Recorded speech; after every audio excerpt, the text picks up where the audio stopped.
ഈ അടുത്ത നാളിൽ ഞാനൊരു വ്യക്തിയായിട്ട് സംസാരിക്കുന്ന സമയത്ത് അവനിങ്ങനെ ഒരു ആരോ മാർക്ക് കണ്ട്, നമ്മുടെ കേരളത്തിലൊരു സ്ഥലമൊന്നും പറയില്ല, ആരോ മാർക്ക് കണ്ട് ചെന്നൊരു മുറിക്ക് ഒരു വലിയൊരു കെട്ടിടം. ആ കെട്ടിടത്തിനകത്ത് 13 വയസ്സിനും 30 വയസ്സിനും പ്രായമുള്ള ആൺകുട്ടികൾ, പെൺകുട്ടികൾ ഒരു പ്രത്യേക പൈശാചിക പീഡനത്തിന് കോച്ചിങ് അപ്പനും അമ്മയ്ക്കും അറിയത്തില്ല.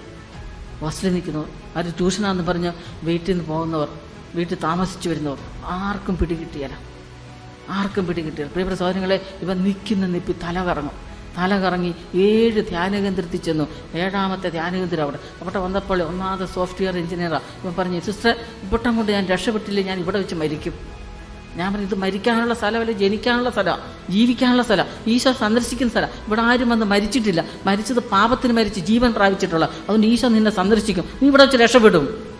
ഇവൻ എന്ത് ചെയ്യും, ഒരു ഹോസ്റ്റലിൽ താമസിക്കുന്നത്. ഇവൻ കട്ടിലിന് ഉറക്കമില്ലാത്ത ബോധം കിടുന്നതുകൊണ്ട് കട്ടിലിനടിയിൽ ഒരു ചെടിച്ചട്ടിക്കകത്ത് കഞ്ചാവ് വെച്ച് വളർത്തി ആ കഞ്ചാവിൻ്റെ ഇല തിരുമും. എന്താ കാരണം? ഇവൻ ഈ ആരോമാർക്ക് കണ്ട് എന്ന് പിശാചിൻ്റെ കൂടാരത്തിൽ ചെന്നു എല്ലാ ഫോർമേഷനും എടുത്തു, ആത്മാക്കളെ നഷ്ടപ്പെടുത്തുക. അങ്ങനെ ബോധം കെട്ടാണ് ഇപ്പോൾ കഞ്ചാവ് ഉപയോഗിക്കുന്നത്. ആ സഹോദരൻ രക്ഷപ്പെട്ടു. പ്രിയപ്പെട്ട സഹോദരങ്ങളെ,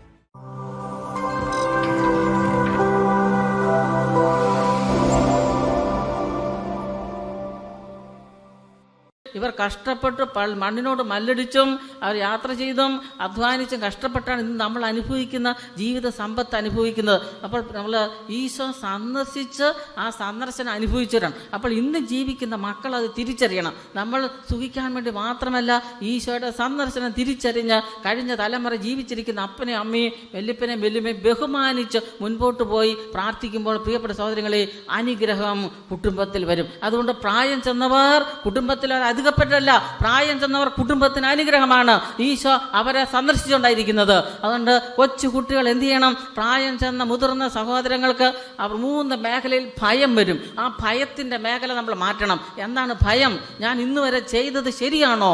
ആ ഭയം മാറ്റിക്കൊടുക്കണം. അത് കുട്ടികളാണ് മാറ്റിക്കൊടുക്കേണ്ടത്. എങ്ങനെ മാറ്റിക്കൊടുക്കണം? നിങ്ങൾ വചനം വായിക്കണം, ഉച്ചത്തിൽ കുടുംബത്തിൽ പ്രാർത്ഥന ചെല്ലണം, TV മേഖല മാറ്റിവെക്കണം, അത്യാവശ്യം ന്യൂസൊക്കെ കണ്ടാൽ മതി. പിന്നെ 2ാമത്തെ ഭയം, ഞാൻ ഇന്നുവരെ ചെയ്ത് എനിക്കിനി കഴിഞ്ഞ തലമുറ ഓടിയതുപോലെ എനിക്കിനി ഓടാനുള്ള ആരോഗ്യമില്ല, ഇനി എന്നെ ആര് നോക്കും?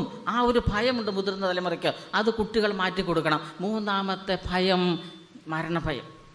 നമ്മളിവിടെ ഇരിക്കുന്ന കുട്ടികളും പ്രായമായി വരിക, ഇതെല്ലാവരെയും ബാധിക്കും. അതുകൊണ്ട് നല്ല വിജിലൻ്റ് ആയിരിക്കണം. ആ മരുമക്കളൊക്കെ വീട്ടിൽ നിരന്തരം വചനം വായിക്കണം. ജോലിയെല്ലാം കഴിഞ്ഞ് സീരിയൽ കാണരുത്, ജപമാല നിലത്ത് വെക്കരുത്, ബൈബിൾ താഴെ വെക്കരുത്. ഇടയ്ക്കിടയ്ക്ക് വചനം വായിച്ച് പ്രായമുള്ള അച്ചായനും അമ്മച്ചി അമ്മായിപ്പനും അമ്മായിമ്മയും ഒക്കെ മുതിർന്ന തലമുറ കുടുംബത്തിലുണ്ടെങ്കിൽ അവർക്ക് നമ്മൾ കൊടുക്കേണ്ട സ്വത്ത് എന്ന് പറയുന്നത് ഈശോയുടെ സന്ദർശനം മക്കൾ കൊടുക്കണം. ഹല്ലേലൂയാ, ഹല്ലേലൂയാ. നമ്മൾ ജീവിച്ചിരിക്കുന്ന കൊച്ചെളം തലമുറ അവർക്ക് ജീവൻ്റെ സ്പന്ദനം കൊടുക്കണം. അപ്പോഴാണ് അവർക്ക് അനുഗ്രഹം കിട്ടുന്നത്. പ്രിയപ്പെട്ട സഹോദരങ്ങളെ, വർഷങ്ങളായിട്ട് അപ്പസ്തോല പ്രവർത്തനം 3ാം അധ്യായത്തിലേക്ക് കടന്നു ചെല്ലുമ്പോൾ അവിടെ ഒരു മുടന്തൻ്റെ ചരിത്രം നമുക്ക് കാണാം. ഈ മുടന്തിന് എന്താ സംഭവിച്ചത്? എപ്പോഴാണ് ഈശോ ഈ മുടന്തനെ സന്ദർശിച്ചത്? ഈശോ സന്ദർശിച്ചിട്ട് ഈ മുടന്തിന് വല്ല അനുഭവം ഉണ്ടായോ? നമുക്ക് പരിചയമുണ്ടോ ഈ മുടന്തനെ? സുന്ദര കവാടം അല്ലേ എന്ന് പറയുന്ന ദേവാലയത്തിൻ്റെ വാതിക്കലിരിക്കുക. ഈ മുടന്തൻ്റെ ഏക ജോലി എന്താ? ഭിക്ഷാടനം. അവിടെ വരുന്ന പള്ളിയിൽ ദേവാലയത്തിൽ വരുന്നവരുടെ മുഖത്ത് നോക്കി എന്തെങ്കിലും ചോദിക്കുക. അങ്ങനെ ഒരു ദിവസം ദേവാലയത്തിൻ്റെ മുമ്പിലിരിക്കുന്നു, സുന്ദര കവാടം എന്ന് പറയുന്ന ദേവാലയത്തിന് മുമ്പിലിരിക്കുമ്പോൾ അപ്പസ്തോലന്മാർ വന്നു. പത്രോസും യോഹന്നാനും ഒക്കെ വന്നു. അപ്പോൾ അവരുടെ മുഖത്ത് ദയനീയമായിട്ട് നോക്കി. അവർ നോക്കി എന്തെങ്കിലും സ്വർണ്ണോ വെള്ളിയോ പൈസ നാണയത്തൊട്ടോ കിട്ടുമെന്ന് ഓർത്താണ് നോക്കിയത്. നിങ്ങൾക്ക് ഈ ചരിത്രം അറിയാം, എല്ലാം കാണപ്പാടാ. പക്ഷെ ഈശോ സന്ദർശിച്ചപ്പോൾ ഉണ്ടായ അനുഭവം, അതാണ് നമ്മൾ തിരിച്ചറിയേണ്ടത്.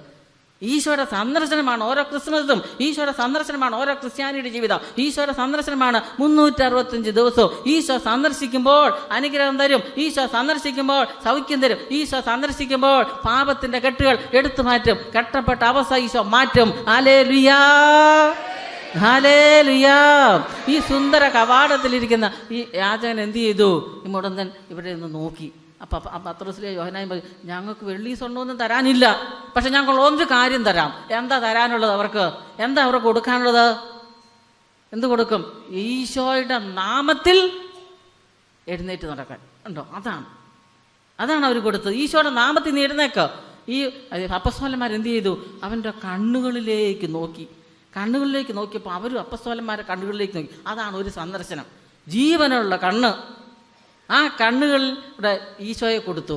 എന്നിട്ട് എന്ത് ചെയ്തു? തളർന്നിരിക്കുന്ന ആ കാൽപാദത്തിൽ ഒന്ന് പിടിച്ചു, കൈ കൊണ്ടൊരു സപ്പോർട്ട് കൊടുത്ത് ഇവരൊന്ന് പൊക്കി നിർത്തി. ഇതാ പണ്ടത്തതുപോലെയല്ല, എടുത്തുകൊണ്ട് ഇരുത്തിയത് പോലെയല്ല. ഇവർ ചാടി എഴുന്നേറ്റു. ഈ മുടന്തൻ ചാടി എഴുന്നേറ്റു. കാലുകൾക്ക് ബലം, അസ്ഥികൾക്ക് ബലം, മസിലുകൾക്ക് ബലം, ശരീരത്തിന് നല്ല ആരോഗ്യം. പ്രിയപ്പെട്ട സഹോദരങ്ങളെ, ബലം പ്രാപിച്ച് ഈ മനുഷ്യൻ എഴുന്നേറ്റ് നിന്നു. അപ്പസ്തോലന്മാർ ഈശോയെ കൊടുത്തു. ഇന്ന് മുതിർന്നവരും കൊച്ചുകുട്ടികളും പ്രായമായവരും സംസാരിക്കുമ്പോൾ ആരെ കൊടുക്കണം? ആരെ കൊടുക്കണം? എനിക്ക് നിന്നെ സ്നേഹമാണ്, നാളെ ഞാൻ എടുത്തെഴുതിയേക്കാം, ഫോൺ ചെയ്തേക്കാം, അതാണോ പറയേണ്ടത്? സ്നേഹിച്ചോ കുഴപ്പമില്ല. ആരെ കൊടുക്കണം? ആരെ കൊടുക്കണം? ഞാനിന്ന് എത്രയോ വ്യക്തികളെ ഇന്ന് തന്നെ കണ്ടുമുട്ടി. ആർക്കെങ്കിലും ഈശോയെ കൊടുത്തോ? എത്രയോ പ്രാവശ്യം ഇന്ന് ഫോൺ ഇങ്ങോട്ട് വിളിച്ചു അങ്ങോട്ട് വിളിച്ചു. ആരോടെങ്കിലും ഒരു വചനം ഫോണിൽ കൂടെ പറഞ്ഞോ?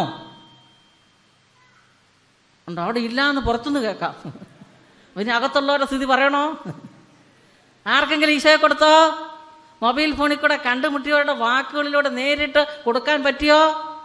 ഈശോ സന്ദർശിച്ച സമയമായിരുന്നു. ഓരോ മൊബൈൽ ഫോണും ഓരോ ഫോൺ കോളും ഈശോ സന്ദർശിച്ച സമയമാണ്. മാതാപിതാക്കൾ നിങ്ങളോട് ഇന്ന് എന്തെങ്കിലും ജോലി ചെയ്യാൻ പറഞ്ഞെങ്കിൽ ഈശോ സന്ദർശിച്ച ഒരു ചാൻസ് ആയിരുന്നു. അത് ഇനി നഷ്ടപ്പെട്ട സമയം കിട്ടുമോ? അത് നഷ്ടപ്പെട്ടു. എത്ര കമ്പ്യൂട്ടർ യുഗം ഇൻ്റർനെറ്റ് യുഗം ഉയർന്നാലും നഷ്ടപ്പെട്ട സമയം തിരിച്ചെടുക്കാൻ പറ്റുമോ? ഇല്ല. ഞാൻ ആയുസിൻ്റെ ഒരു പടി എൻ്റെ കഴിഞ്ഞു, ഞാൻ മുമ്പോട്ട് പോവുക, മരണത്തിലേക്ക് അടുത്തു. അതുകൊണ്ട് പ്രിയപ്പെട്ട സഹോദരങ്ങളെ, ഈശോ സന്ദർശിക്കുന്ന സമയമാണ് ഓരോ വിളി. ആ വിളിക്ക് ഈശോയെ കൊടുക്കണം. അതിന് നമ്മൾ നല്ല ജാഗ്രതയോടെ നിൽക്കണം. ഹല്ലേലൂയ. ഈ മുടന്തൻ എന്നാ സംഭവിച്ചത്? ജീവൻ കിട്ടി, ഈശോയെ കിട്ടി, വേറൊന്നുമല്ല. എത്രയോ വർഷം അവിടെ പോയി ഇരുന്നതാ, എത്രയോ വർഷം അവിടെ കൊണ്ട് ഇരുത്തി. എന്നിട്ട് അപ്പസ്തോലന്മാർ എന്ത് ചെയ്തു? നീ സൗഖ്യം പ്രാപിച്ചോടാന്നൊന്നും ചോദിച്ചില്ല. സൗഖ്യം കിട്ടിയെന്ന് മനസ്സിലായി, ഈശോയെ കൊടുത്തെന്ന് മനസ്സിലായി. അപ്പസ്തോലന്മാർ തുള്ളിച്ചാടി ദേവാലയത്തിലേക്ക് പോയി. അതിൻ്റെ പുറകെ ഈ സുന്ദര കവാടത്തിരുന്ന മുടന്തനും ചാടി ഈശോയുടെ അടുത്ത് ചെന്നു. ഈശോയുടെ അടുത്ത് ചെന്നപ്പോൾ അപ്പസ്തോലന്മാർ വിരിച്ച കരങ്ങളുമായി ദൈവത്തെ സ്തുതിക്കുന്നത് കണ്ടു. അവനോട് ആരും പറഞ്ഞില്ല, എടാ മോനെ നീയും ദൈവത്തെ സ്തുതിക്കുന്ന. അപ്പസ്തോലന്മാർ പറഞ്ഞില്ല.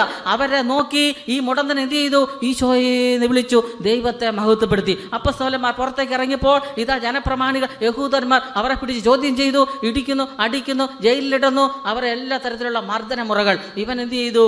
ഈശോയെ സ്തുതിച്ചുകൊണ്ടിരുന്നു. ഹല്ലേലൂയ. അതിൻ്റെ പീഡനമെല്ലാം കഴിഞ്ഞ് 1-2 ദിവസം കഴിഞ്ഞപ്പോൾ മറ്റപ്പസ്തോലന്മാരുടെ അടുത്ത് ഇവർ ചെന്നപ്പോൾ ചരിത്രമെല്ലാം പറഞ്ഞു കേൾപ്പിച്ചു. അവരെന്ത് ചെയ്തു? അപ്പസ്തോല പ്രവർത്തനം 4-ാം അധ്യായം 31 തിരുവചനം വായിച്ച് അവിടെ പറയുന്നുണ്ട്. ഈ സംഭവം എല്ലാം കേട്ട് ഈ യാചകൻ്റെ മുടന്തൻ്റെ സൗഖ്യമെല്ലാം കേട്ട് കഴിഞ്ഞപ്പോൾ കൂടെ ഉണ്ടായിരുന്ന അപ്പസ്തോലന്മാർ അവർ ആകാശത്തിൻ്റെയും ഭൂമിയുടെയും സമുദ്രത്തിൻ്റെയും പിതാവായ ദൈവമേ നീ മഹത്വപ്പെടുത്തട്ടെ എന്ന് പറഞ്ഞ് അവർ ദൈവത്തെ സ്തുതിച്ചപ്പോൾ ഇരുന്ന സ്ഥലം കുലുങ്ങി. Hallelujah, hallelujah. കണ്ടോ? ആ മുടന്തൻ്റെ ജീവിതത്തിലേക്ക് അപ്പസ്തോലന്മാരിലൂടെ ഈശോയെ കൊടുക്കാൻ സാധിച്ചപ്പോൾ അവരെന്ത് ചെയ്തു? അവൻ ഇന്ന് വരെ ദേവാലയത്തിൽ കയറിയിട്ടില്ല.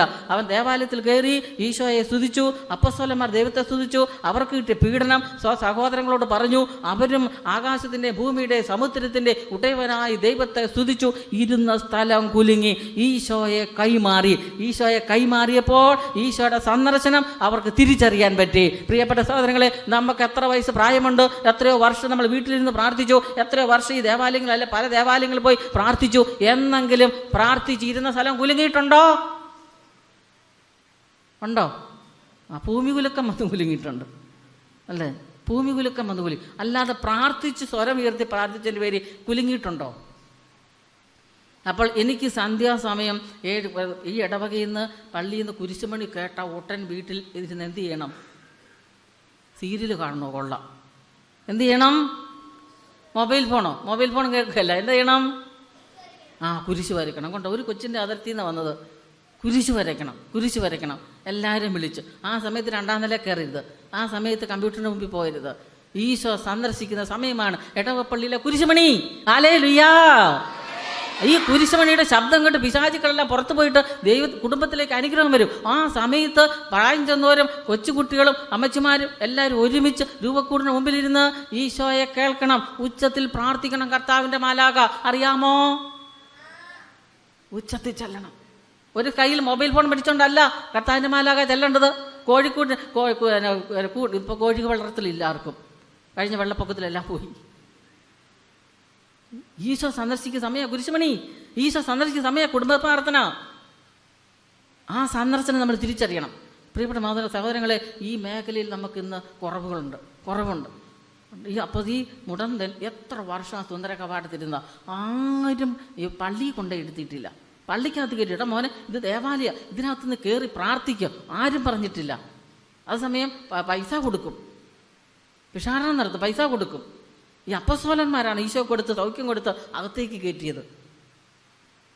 ഇത് നമുക്കൊരു വലിയ സൂചന തരികയാണ്. നമ്മൾ ക്രിസ്ത്യാനികളാണ്. ക്രിസ്ത്യാനി എന്ന നിലയിൽ പള്ളിക്ക് പുറമേ നടക്കുന്ന അനേകം മക്കളുണ്ട് നമ്മുടെ കുടുംബത്തിൽ.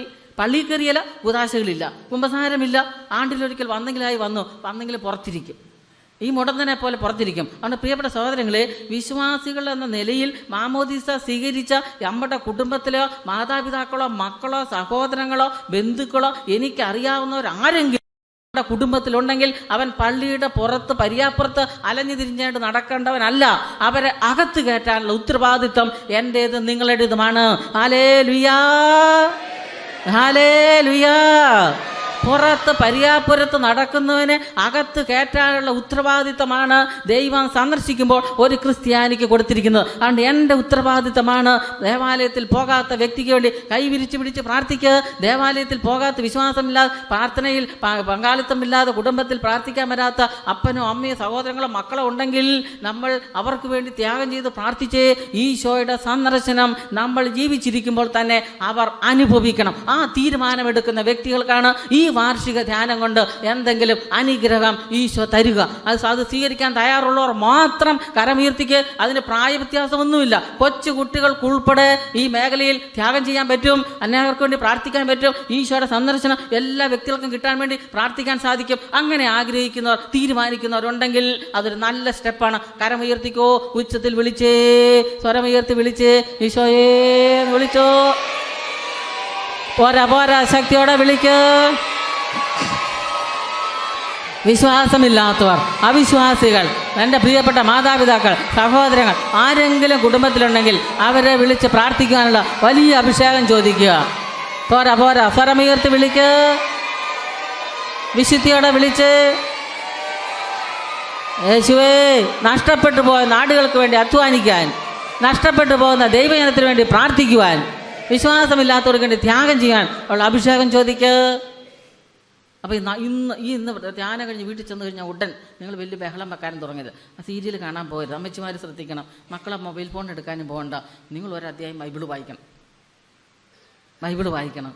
എന്നിട്ട് നമ്മുടെ കുടുംബത്തിൽ വിശ്വാസമില്ലാത്ത വ്യക്തികളുണ്ട്, അവർക്ക് വേണ്ടി പ്രാർത്ഥിക്കണം. നമുക്കറിയാവുന്ന കൂട്ടുകാരുണ്ട്, സ്നേഹിതരുണ്ട്, അവർക്ക് വേണ്ടി പ്രാർത്ഥിക്കുമ്പോൾ അവർ, ഞാൻ ഓർക്കുന്ന എല്ലാ മാസവും ഫസ്റ്റ് വീക്ക് അട്ടപ്പാടി പോയി അച്ഛന്മാരുടെ ധ്യാനത്തിന്.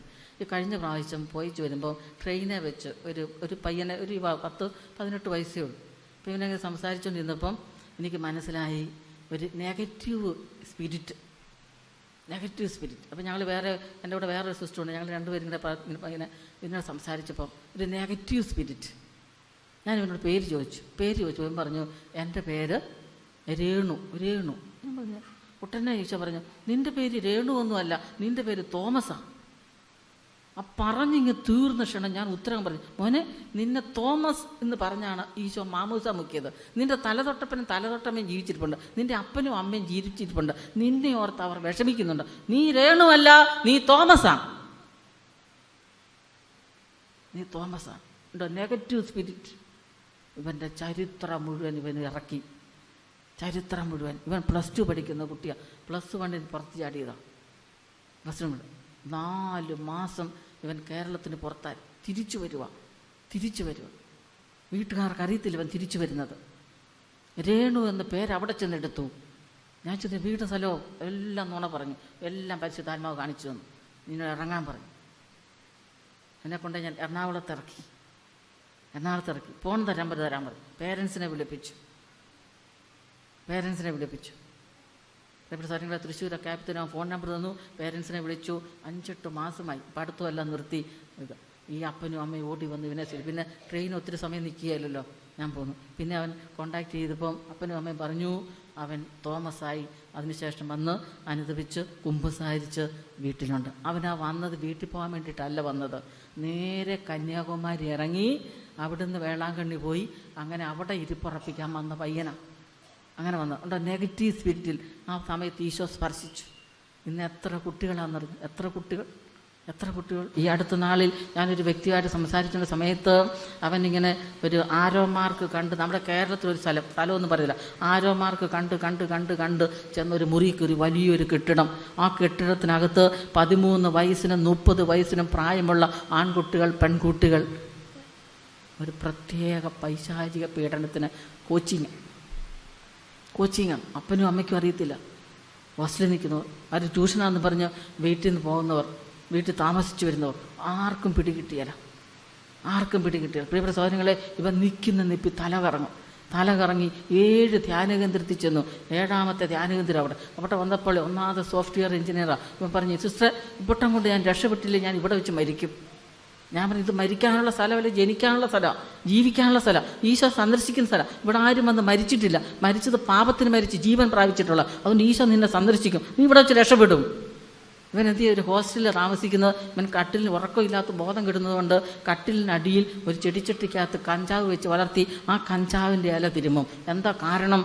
ഇവൻ ഈ ആരോമാർക്ക് കണ്ട് എന്ന് പിശാചിൻ്റെ കൂടാരത്തിൽ ചെന്നു, എല്ലാ ഫോർമേഷനും എടുത്തു, ആത്മാക്കളെ നഷ്ടപ്പെടുത്തുക. അങ്ങനെ ബോധം കെട്ടാണ് ഇപ്പോൾ കഞ്ചാവ് ഉപയോഗിക്കുന്നത്.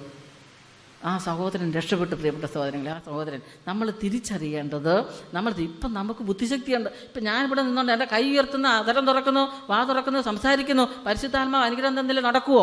ഇപ്പം ഇവിടെ ഇരിക്കുന്നവർക്ക് വരാൻ ദൈവം കഴിവ് തന്നിട്ടുണ്ട്, ആരോഗ്യം തന്നിട്ടുണ്ട്, ബുദ്ധിശക്തി തന്നിട്ടുണ്ട്. പ്രിയപ്പെട്ട സഹോദരങ്ങളെ, നമ്മുടെ മുഴുവൻ സമയവും എനർജി നമ്മൾ ഇന്ന് എന്തിനു വേണ്ടിയിട്ടാണ് ഉപയോഗിക്കുന്നത്?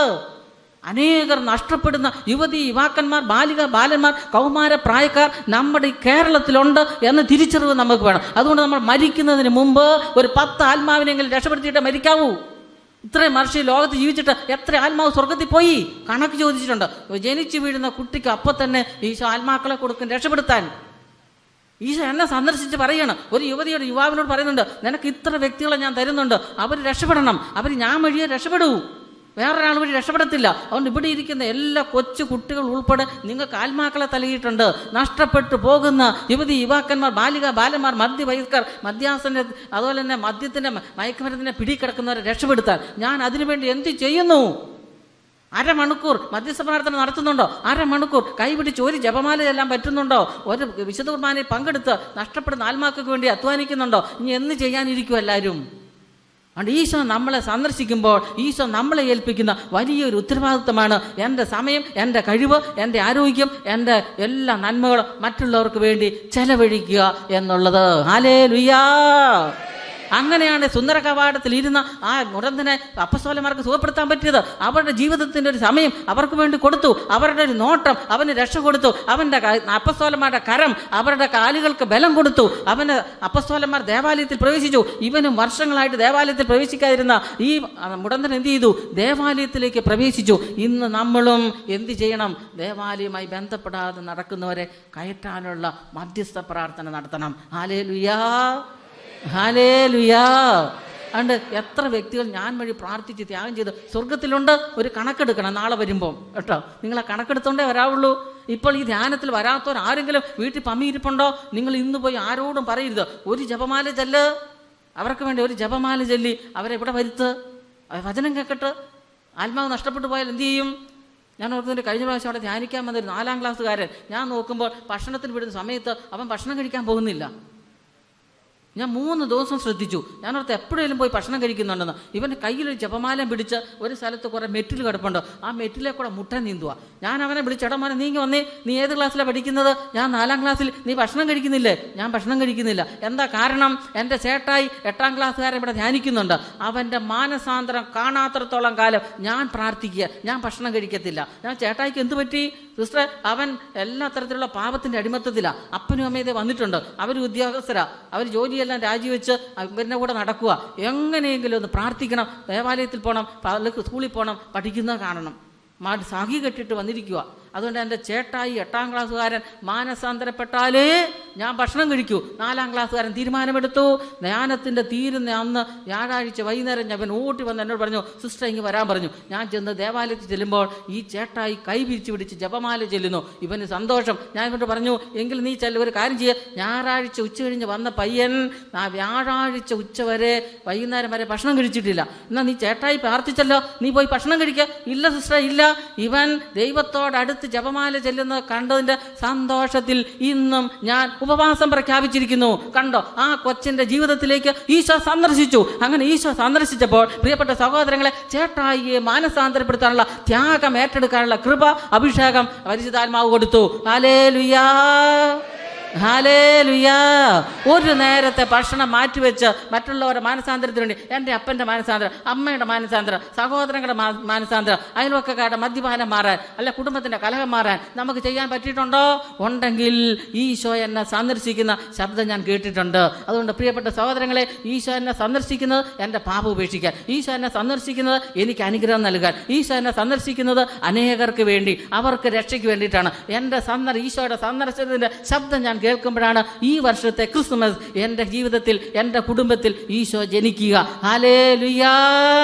കരമുയർത്തിക്ക് ഈ ഒരു അഭിഷേകം തരാൻ പോവുകയാണ്. ത്യാഗം ചെയ്ത് അനേക ആത്മാക്കളെ രക്ഷപ്പെടുത്താനുള്ള ഈശോയുടെ സന്ദർശനത്തിൻ്റെ അഭിഷേകം തരാൻ പോവുക. കരമുയർത്തി ഉറക്കം വിളിച്ചോ, ഈശോയേന്ന് വിളിച്ചോ. പോരാ, ശക്തിയോടെ വിളിക്ക്.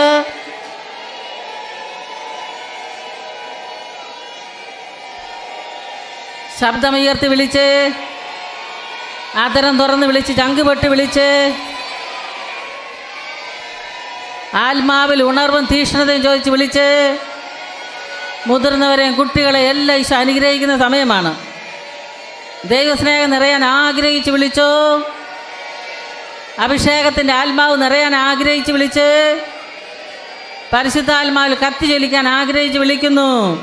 തെറ്റായ സ്നേഹബന്ധങ്ങൾ, എതിർ ശക്തികൾ, മല്ലടിക്കുന്ന സ്വഭാവങ്ങൾ, അനുസരണക്കേട്, വിധേയത്വമില്ലാത്ത അവസ്ഥ, പ്രാർത്ഥനയില്ലാത്ത മേഖലകൾ, തിന്മയുടെ സ്വാധീനങ്ങൾ, അമിതമായ ബ്ലൂ ഫിലിമിൻ്റെ കെട്ടുപാടുകൾ, മദ്യത്തിൻ്റെ ആസക്തി, ചീത്ത വിളിക്കുന്ന സ്വഭാവം എല്ലാം വിട്ടുപോകുന്ന സമയം ഒരൊറ്റ വിളിച്ച് ഹല്ലേലൂയാ, ഹല്ലേലൂയാ. ഞാൻ ഈ അടുത്ത നാളിലൊരു യുവാവിനെ കണ്ടുമുട്ടി. അത് കാനഡയിൽ വർക്ക് ചെയ്യുന്ന 10-28 വയസ്സുണ്ട്. ഈ യുവാവ് അടുത്ത് വന്നപ്പോൾ തുടങ്ങി 75 കിലോ മരക്കുരിശ്. ഞാൻ ചോദിച്ചു, നീ എന്നോട് മരക്കുരിശ് എടുത്ത് നടക്കുവാണ്?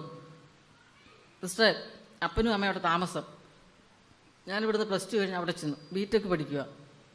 അപ്പോൾ 2 മുറി, 2 നില, ഒരു ഫ്ലാറ്റിൻ്റെ താഴത്തെ നില, മുകളിലത്തെ നില. ഈ താഴത്തെ നില എല്ലാവരും താമസം, മുകളിൽ വെറുതെ കിടക്കുക. അപ്പോൾ ഞാൻ ഒരു ദിവസം അവിടെ ഇരുന്ന് അവരിൽ അടിച്ചു വാരി ഒരു തുണിയൊക്കെ വിരിച്ച മേശപ്പുറത്തൊരു മാതാവിനെ വെച്ച് ഞാൻ പ്രാർത്ഥിക്കാൻ തുടങ്ങി. അങ്ങനെ പ്രാർത്ഥിക്കാൻ തുടങ്ങിയപ്പോൾ ആദ്യം ഒരു ചെറിയ കുരിശ്, പിന്നെ ഒരു വലിയ കുരിശ്, ഇങ്ങനെ കുരിശ് വലുതായി വരുന്നു. ഞാൻ പേടിച്ചു പോയി. ഞാൻ എന്താ ചെയ്യേണ്ടത്? അവസാനം ഈശോയോട് ചോദിച്ചു. അപ്പോൾ ഈശോയോട് ഈശോ പറഞ്ഞു, ഈ കുരിശ് നിൻ്റെ തോളിൽ ഞാൻ വെച്ച് തരുക. അപ്പോൾ ഈ യുവാവ് പറഞ്ഞു, ഈശോയെ, എനിക്ക് പകരം നീ കുരിശെടുത്തില്ലേ, ഇനി ഞാനെന്തിനാ കുരിശെടുക്കുന്നത്? ഞാൻ ഈ കുരിശ് തൂങ്ങി മരിക്കണോ? അതല്ല, ഈ കാനഡ ദേശത്തിൻ്റെ മാനസാന്തരത്തിന് വേണ്ടി നിന്നെ ഞാൻ പരമേൽപ്പിക്കുക. അത് ഞാൻ എന്ത് ചെയ്യണം? ഈശോ കുരിശിൽ മരിച്ചാലോ കുരിശിൽ മരിക്കണോ? നീ കുരിശിൽ മരിക്കണ്ട. പ്രഭാതത്തിൽ 3 മണിക്ക് മഞ്ഞ് പെയ്ത് വീണ് തണുത്ത് കിടക്കുന്ന ആ സ്ഥലത്തൂടെ നീ 3 മണി തുടങ്ങി 4 മണി 5 മണി 6 മണി 3 മണിക്കൂർ ഈ കുരിശും വഹിച്ച് 75 കിലോ ഭാരമുള്ള കുരിശും വഹിച്ച് കാനഡ ദേശത്തിൻ്റെ മാനസാന്തരത്തിന് വേണ്ടി നീ പ്രാർത്ഥിക്കണം.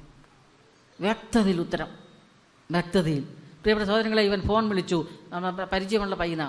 ഞാൻ പറഞ്ഞു, ഇടമല്ല, നിനക്ക് അങ്ങനെ ഉത്തരം കിട്ടിയിട്ടുണ്ടെങ്കിൽ നീ അത് ചെയ്യണം. എന്നിട്ട് അവധിക്ക് വന്നതാണ്, അങ്ങനെ കണ്ട് സംസാരിച്ചതാണ്. അപ്പം പറയുകയാണ്, എത്ര ഉറക്കം താമസിച്ച് കിടന്നാലും കൃത്യം 3 മണിക്ക് ഇവൻ എഴുന്നേക്കും. 75 കിലോ ഉള്ള മരക്കുരിശുണ്ടാക്കി. എന്നിട്ട് ഈ പയ്യൻ തന്നെ വെളുപ്പിനെ മഞ്ഞുകട്ടയുടെ പുറത്തുകൂടി 3 മണിക്കൂർ കാനഡ ദേശത്തിൻ്റെ മാനസാന്തരത്തിന് വേണ്ടി അവൻ നടക്കും, കുരിശ് ചുമക്കും. നല്ല ഇരുട്ടുള്ള സമയം കുരിശ് ചുമന്ന് വീട്ടിൽ കൊണ്ടേ വെക്കും. അവന് നല്ല സുഖം. അതിനുശേഷം അവൻ പഠിക്കാൻ പോകും. ഹല്ലേലൂയാ. പ്രിയപ്പെട്ട സഹോദരങ്ങളെ, നമ്മൾ 75 കിലോ ഉള്ള ഭാരമുള്ള കുരിശൊന്നും ചുമക്കണ്ട. ഒരു കൊന്തയുടെ സമയത്ത് ഒരു രഹസ്യം ഒന്ന് മുട്ടുമേ നിൽക്കാൻ പറ്റുന്നുണ്ടോ? കുട്ടികൾ വലിയ 75 കിലോ ഉള്ള കുരിശൊന്നും എടുക്കണ്ട പോയി വീട്ടിലോട്ട് ഇല്ലതാനും, ചെറിയ കുരിശേ ഉള്ളൂ. ഈ കൊന്തയുടെ കുരിശ് പോലും പിടിക്കാൻ പറ്റില്ല. അപ്പോഴാണ് 75 കിലോ. ഒരു രഹസ്യം ഒന്ന് മുട്ടുമേ നിൽക്കാൻ പറ്റിയോ? എങ്കിൽ നമ്മൾ രക്ഷപ്പെട്ടു, ആത്മാവ് രക്ഷപ്പെട്ടു. ഈ അടുത്ത നാൾ വേറൊരു യുവാവിനെ കണ്ടുമുട്ടി. ആ യുവാവ് ചെയ്തതെന്താ? അവൻ പറയുക, അതായത് വന്ന് കണ്ടിരുന്ന് സംസാരിച്ചുകൊണ്ടിരുന്ന സമയത്ത് ഇവനിരുന്നുകൊണ്ട് അനങ്ങുമ്പോൾ ഇങ്ങനെ ശരീരത്തിൽ വേദന അനുഭവിക്കും. ഞാൻ ചോദിച്ചു, നിനക്ക് എന്നാ പറ്റി? എൻ്റെ വയറുവേദനയാണ്. അല്ല സിസ്റ്ററെ, കാര്യം പറ. അവൻ പറഞ്ഞതാണ്, എനിക്ക് നിങ്ങളെപ്പോലെ മൈക്കിന് മുമ്പിൽ പ്രസംഗിക്കാനുള്ള കഴിവില്ല. ഇന്ന് ലോകത്തിൽ ഒത്തിരി സുവിശേഷ പ്രസംഗകരുണ്ട്. അവർക്ക് വേണ്ടി ത്യാഗം ചെയ്യാൻ ഈശോ എനിക്ക് വിളി നൽകി. ഞാൻ എന്ത് ചെയ്യും? ഞാൻ അരയിൽ മുള്ളരഞ്ഞാണം കിട്ടിയിട്ടുണ്ട്. പ്രിയപ്പെട്ട സഹോദരങ്ങളെ, ഞങ്ങളുടെയൊക്കെ സഭയുടെ ആദ്യ കാലഘട്ടങ്ങളിൽ സിസ്റ്റേഴ്സ് ഇങ്ങനെ ചെയ്യുമായിരുന്നു. അത് നല്ല വേദനയാണ്, അനങ്ങുമ്പോൾ ശരീരത്തിൽ കൊണ്ടുകയറും. ഇപ്പം നമുക്കതിന് അനുവദനീയമല്ല. ഈ യുവാവ് എന്ത് ചെയ്തു? അരയിൽ മുള്ളരഞ്ഞാണം കെട്ടി ഇന്ന് ലോകത്തിലുള്ള മുഴുവൻ സുവിശേഷ പ്രസംഗർക്ക് വേണ്ടി അവൻ ത്യാഗം ചെയ്യുക. ബ്ലഡ് ഒഴുകും, അനുവാദത്തോടെ ചെയ്യുകയാണ്. ഉണ്ടോ? നമ്മളിങ്ങനെ മുള്ളരഞ്ഞാണം തപ്പി പോകണ്ട, ആരും മതിലിൻ്റെ കമ്പി വലയും ആരും അന്വേഷിച്ച് പോകണ്ട. നമുക്ക് എന്ത് ചെയ്യാൻ പറ്റും? കൈ വിരിച്ച് പിടിച്ച് ഒരു ചമാല കൈ വിരിച്ച് പിടിച്ച്, ആർ യു റെഡി? കണ്ടോ, രണ്ടുപേരുടെ, മറ്റവർക്ക് ശ്വാസമേ ഇല്ല. ത്യാഗം ചെയ്യണം. ത്യാഗം ചെയ്താലേ അടുത്ത തലമുറയെ രക്ഷപ്പെടുത്താൻ പറ്റൂ. അത് പ്രധാനപ്പെട്ട കാര്യമാണ്. കൊച്ചു ത്യാഗം ചെയ്യാൻ, ഒന്ന് മുട്ടാൻ നിൽക്കാൻ മാതാപിതാക്കൾ മക്കളെ പഠിപ്പിക്കണം. ഒന്ന് മുട്ടാൻ നിൽക്കാൻ, ഒന്ന് കുമ്പിടാൻ, ഒന്ന് കമഴ്ന്ന് കിടക്കാൻ, ഒരു പാത്രം ഒന്ന് കഴുകാൻ, അവന് കൊടുത്തിരിക്കുന്ന അടിവസ്ത്രങ്ങളൊന്ന് കഴുകാൻ, അവർ കഴിക്കുന്ന ഭക്ഷണം ഒന്ന് പാത്രം ഒന്ന് കഴുകാൻ നമ്മൾ പഠിപ്പിക്കണം. കുട്ടികളെ ഒരു ത്യാഗവും ഇല്ലാതെ കുട്ടികളെ പറഞ്ഞു വിടരുത്. അമ്മച്ചിമാർ പെൺകുട്ടികളെ വെളുപ്പിനെ എഴുന്നേറ്റ് മുറ്റം ഒന്ന് അടിക്കാൻ പഠിപ്പിക്കണം. പ്രിയപ്പെട്ടവർ, ഇതൊന്നും അധികപ്പറ്റല്ല, ഇതില്ലാത്തതാണ് ഈ കാലഘട്ടത്തിൻ്റെ പ്രത്യേകത. അങ്ങനെ ത്യാഗം ചെയ്യാൻ, ഒന്ന് കൈവിരിച്ച് പിടിക്കാൻ, അല്പം ഒന്ന് ത്യാഗം ചെയ്യാൻ, അങ്ങനെ ഒരു ത്യാഗം ചെയ്തൊരു പ്രാർത്ഥന നടത്തിക്കേ അവിടെ ദൈവം ഇടപെടും. ദാനിയേലിൻ്റെ ജീവിതത്തിൽ ദൈവം സന്ദർശിച്ചു. ദാനിയേൽ പ്രവാചകന്റെ പുസ്തകം 10-ാം അധ്യായം നമ്മൾ വായിക്കണം. ദാനിയേൽ ഒരു ദിവസം പ്രാർത്ഥിച്ചുകൊണ്ടിരുന്നപ്പോൾ ദൈവം സന്ദർശിച്ചു. ദൈവദൂതൻ വന്ന് പറഞ്ഞു, ദാനിയേലേ, നിന്റെ വരാൻ പോകുന്ന രാജ്യത്തെക്കുറിച്ച്, ഭാവി ജീവിതത്തെക്കുറിച്ചുള്ള ദർശനം തരുക.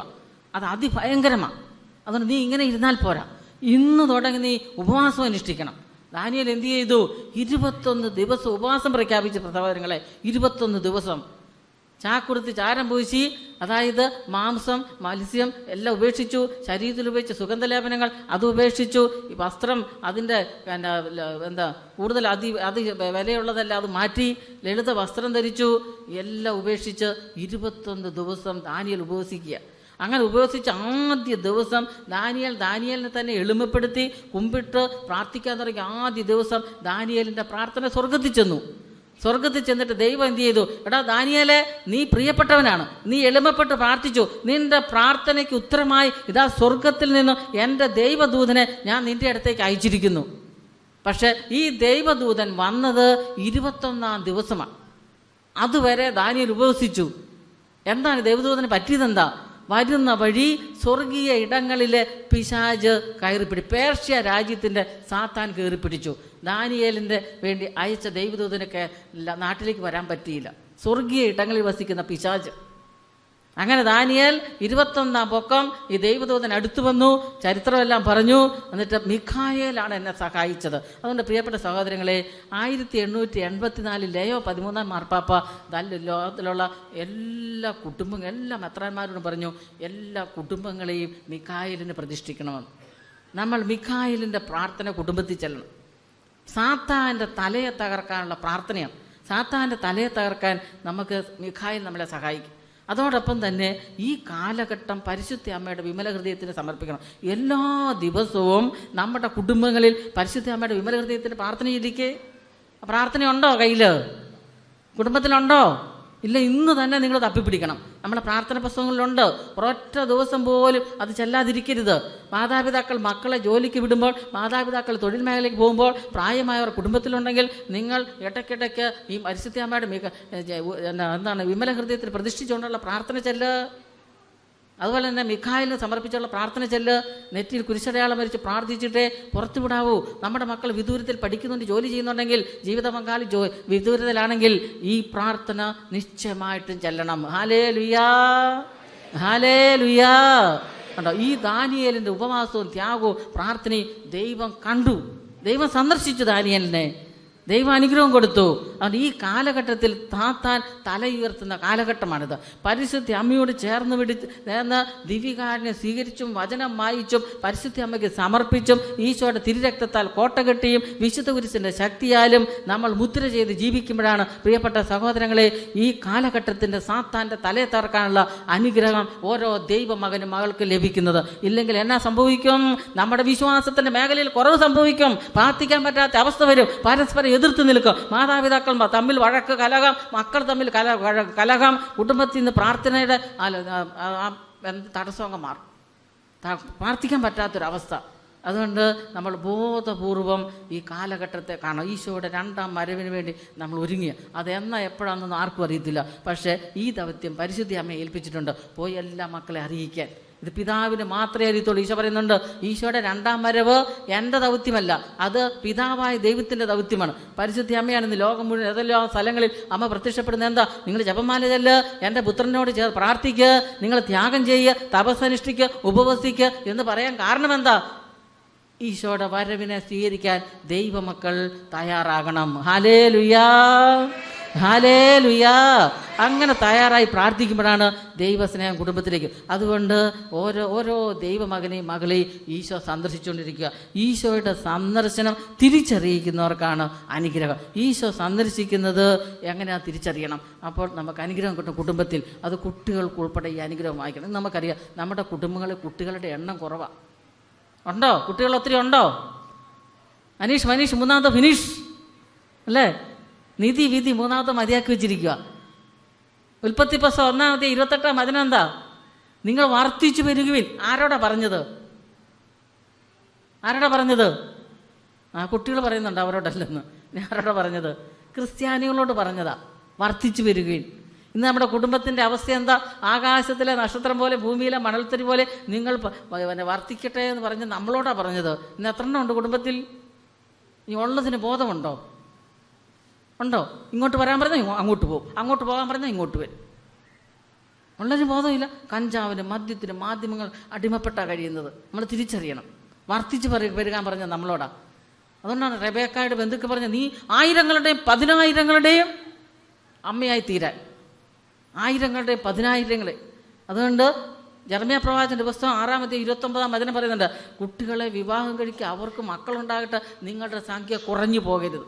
പ്രിയപ്പെട്ട സഹോദരങ്ങളെ, വലിയൊരു അസന്നിഗ്ധാവസ്ഥയില്ല നമ്മുടെ കുടുംബങ്ങൾ. മക്കളില്ല, ഉള്ളതിന് ബോധമില്ല, ഉള്ളത് തെറ്റായ സ്നേഹബന്ധത്തിൻ്റെ പിന്നാലെ, അത് ശരീരം പങ്കുവെച്ചും പാപത്തിൻ്റെ അവസ്ഥ ജീവിക്കുന്ന ഒരു കാലഘട്ടത്തിലായിരുന്നു. ഞാൻ ഈ മുഴുവൻ സമയം കൗൺസിലിങ്ങും ഇങ്ങനെയുള്ള മേഖലയിൽ ഇരിക്കുന്നതുകൊണ്ട് എനിക്ക് ഇന്നത്തെ കുടുംബത്തിൻ്റെ അവസ്ഥ സുബോധമുള്ള ഒരെണ്ണമില്ല. പറഞ്ഞപ്പോൾ ഉള്ളൊരു ചെറുപ്പം തന്നെ ശരീരം ഇട്ടുകൊടുക്കുക. ഏതല്ല ഇനി കല്യാണം കഴിഞ്ഞാലോ വിവാഹം നടക്കുന്നതിന് മുമ്പേ പകുതി പറഞ്ഞിട്ടാ ഡൈവേഴ്സ് ആക്കണം കേട്ടോ ഇത്ര ദിവസം എന്ന് പറഞ്ഞിട്ടാണ് വിവാഹം നടക്കുന്നത്. അതുകൊണ്ട് ഈ മാധ്യമങ്ങൾ കഴിവപ്പെട്ട് ഈ ലോകത്തിൻ്റെ സുഖജീവിതം അനുഭവിച്ചു നമ്മൾ ജീവിച്ച നമ്മുടെ കുടുംബം നിലനിൽക്കുകയില്ല. മക്കളുടെ എണ്ണം കുടുംബത്തിൽ വേണം. പ്രത്യേകിച്ച് വൈദികനാകാൻ, സമർപ്പിതരാകാൻ നല്ല മതാധ്യാപകർ, വിശ്വാസമുള്ള മാതാപിതാക്കൾ ലോകത്തിൻ്റെ അതിർത്തി വരെ നമ്മൾ ഇറങ്ങിത്തിരിക്കണ്ടേ. ഇങ്ങനെ ഉള്ളത് കഞ്ചാവിൻ്റെ അടിമയായാൽ, മദ്യത്തിന് അടിമയായാൽ എന്നാ സംഭവിക്കും? തെറ്റായ സ്നേഹബന്ധത്തിന് പോയാൽ അതിന് കുഞ്ഞനുജന്മാരെ, അനുജത്തിമാരെ, നിങ്ങളെല്ലാവരും സന്യാസരും ആകിയാൽ, എല്ലാവരും അച്ഛന്മാരും ആകില്ല. കുറച്ച് പേര് സമർപ്പണ ജീവിതത്തിലേക്ക് വരും, കുറച്ച് വിളിയുള്ളവർ വരും. അല്ലാത്തൊരു വിവാഹ ജീവിതത്തിൽ എന്ത് ചെയ്യണം? ഇഷ്ടം പോലെ മക്കളെ കിട്ടാൻ പ്രാർത്ഥിക്കണം. അമ്മായിമാർ ശ്രദ്ധിക്കണം. മക്കൾ ഒരു മകനോ ഒരു മകളെ ഉള്ളെങ്കിൽ അമ്മായിമാർ നിബന്ധന കൊടുക്കരുത്. ഞാൻ അരിശപ്പെടാൻ പറഞ്ഞതല്ല, വഴക്ക് പറയുന്നതല്ല. കുടുംബത്തിൻ്റെ അനുഗ്രഹം മക്കളാണ്. നമ്മളൊരു കൃഷി ഇറക്കിയാൽ ഫലം നൽകിയില്ലെങ്കിൽ അനുഗ്രഹമുണ്ടോ? വിവാഹം കഴിച്ചാൽ വിവാഹത്തിൻ്റെ അനുഗ്രഹം മക്കളാണ്. കുടുംബത്തിൽ മക്കൾ വേണം. കളിക്കുന്ന, ചിരിക്കുന്ന കാണണം. ഈ മുതിർന്ന തലമുറയെ അപ്പനെ, വല്യപ്പനെ, വല്യമ്മയെ നോക്കുന്ന ആരാ? കൊച്ചുമക്കളാണ് നോക്കേണ്ടത്. ഇപ്പോൾ ഇവിടെ ഇരിക്കുന്ന വല്യപ്പന്മാർക്കും വല്യമ്മമാർക്കും കാണും, നിങ്ങളുടെ കൊച്ചുമക്കൾ നിങ്ങളെ നോക്കും. ഇവിടെ ഇരിക്കുന്ന മധ്യ വയസ്കർക്ക് നിങ്ങളുടെ മക്കൾ വളർന്നു വരാൻ നിങ്ങളെ നോക്കാനുള്ള മക്കളുണ്ടോ? മാതാപിതാക്കളെ നോക്കാനുള്ള മക്കൾക്ക് ജന്മം കൊടുത്തിട്ടുണ്ടോ? ഒരു വൈദികനായുള്ള കുട്ടിക്ക് ജന്മം കൊടുത്തിട്ടുണ്ടോ? ഒരു സമർപ്പിതയായുള്ള കുട്ടിക്ക് ജന്മം കൊടുത്തിട്ടുണ്ടോ? നല്ലൊരു വിശ്വാസത്തിൽ വളരാനുള്ള കുട്ടിക്ക് ജന്മം കൊടുത്തിട്ടുണ്ടോ? ഇല്ല. മക്കളുടെ എണ്ണം ഇല്ല, ഉള്ളവർക്ക് സുബോധവും ഇല്ല. അതുകൊണ്ട് കുടുംബത്തിൽ കുട്ടികളുടെ എണ്ണം കുറയുന്നുണ്ട്. ശ്രദ്ധിക്കണം. പ്രത്യേകിച്ച് ക്രൈസ്തവ കുടുംബങ്ങളിൽ ആ ഒരു മേഖലയിൽ നമ്മൾ ജോലിക്ക് വേണ്ടി ജോലി ചെയ്തോ ഒരു പ്രശ്നവുമില്ല. പക്ഷേ ഈ ഒരു ജോലി അഡ്ജസ്റ്റ് ചെയ്ത് മക്കൾ കുടുംബത്തിലില്ലാതെ വരും. കുടുംബത്തിന് വേണ്ടി പ്രാർത്ഥിക്കണം. കരമുയർത്തി ഉറക്കെ വിളിച്ചേ, ഈശോയേന്ന് വിളിച്ചേ. ത്യാഗം ചെയ്യുവാൻ, കുടുംബ അനുഗ്രഹം പ്രാപിക്കാൻ, ഈശോയുടെ സന്ദർശനം തിരിച്ചറിയുവാൻ, വിശുദ്ധിയിൽ ജീവിക്കുവാൻ, ഈ ക്രിസ്മസ് ഈശോയോടൊപ്പം ആയിരിക്കുവാൻ, സൗഖ്യങ്ങൾ കിട്ടാൻ, അനുഗ്രഹം കിട്ടാൻ, തഴക്കദോഷങ്ങൾ മാറാൻ, ദുശീലങ്ങൾ മാറാൻ, അവിശ്വാസം മാറാൻ, കെട്ടുപൊട്ടാൻ, വിശ്വാസത്തോടെ ജീവിക്കുവാൻ സ്വരമുയർത്തി വിളിച്ചോ ഈശോയേ. അഭിഷേകത്തിൻ്റെ ആത്മാവ് വ്യാപരിക്കട്ടെ. എല്ലാ തിന്മയുടെ കെട്ടും പൊട്ടുന്ന സമയമാണ്.